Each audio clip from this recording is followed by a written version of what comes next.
Not a lot working in today's market. We're going to talk about a few things here, a couple commodities and a few tech stocks. Joining me, Dan Deming, managing partner at KKM Financial. Any of these hideouts looking safe to you, Dan? Well, Oliver, I think while you're looking at the U.S. dollar, certainly benefiting from the idea of higher rates for longer, crypto rebounding throughout the day, after seeing some selling pressure. So there's a couple of areas of positive price action. The metals are coming off a little bit, but really not that much, and to be expected given the fact that, you're seeing rates really adjust here after the day today. But I guess one point, I think silver, still trading just basically at the highest level since, July of 21. So it's just down slightly today, even with the big move in the dollar. Dollar safety trade working pretty good. And rates moving quickly. Think we've got more to go for that greenback, Dan? Might we be doing like a redux of 2022? Yeah, possibly, Oliver, but I'm not sure. It's breaking out here today. At least it's trying to break through the February levels. And, I need to see more consistent price action above this 105 level to say that we're going to challenge the 107 double top. But I think a lot is contingent on tomorrow's follow-up number now. Will we get some confirmation that inflation is stickier than what is anticipated, or will the PPI counteract some of the heavy selling pressure and the dispersion that we're seeing in the markets today? And, that's yet to be determined. The interesting thing to me, though, Oliver, honestly, through this whole thing is just the defiance of the equity markets to react overly negatively.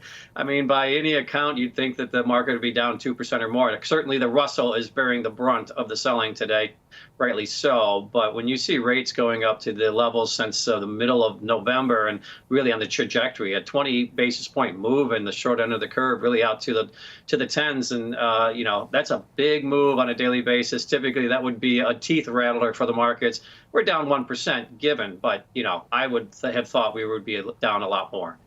Yeah, I think it's a point well taken here for sure. I mean, stocks within 1% right now. Some of our big tech trades are hanging in there. A few momentum trades are hanging in there. Yeah, higher. Bitcoin's hanging in there. What do you think when we look at some of the momentum stuff that's working, Dan? Is that crazy or does it make sense? No, I think you and Tom touched on it, honestly. And I think you made a great point. It really isn't too dependent on the interest rate environment because of the nature of the AI space being kind of its own, genesis for price action.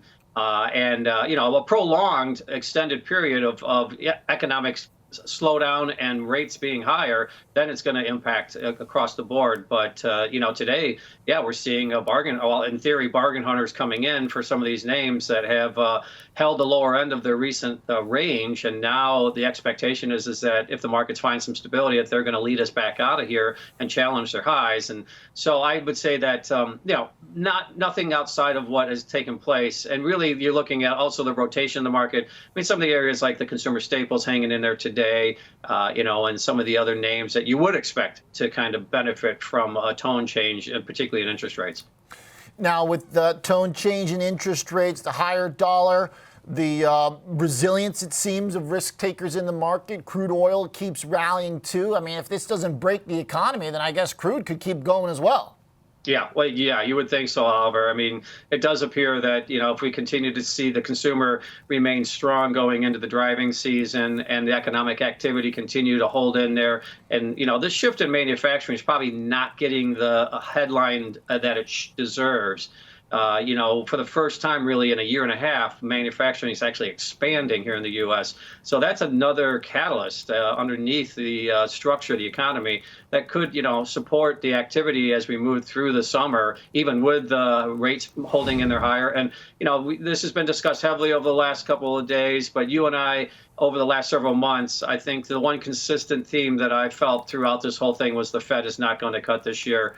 And I'm still going to hold to that, and I'm not changing my tone. That's been my tune really has been that for the last several months, and it just seems like it's counterintuitive at this point. Yeah, no, I think it's pretty much validated at this point. I mean, as we continue to drop odds for the summer, I'm not sure why they would kick back in in the fall or winter, unless we get Black Swan or something.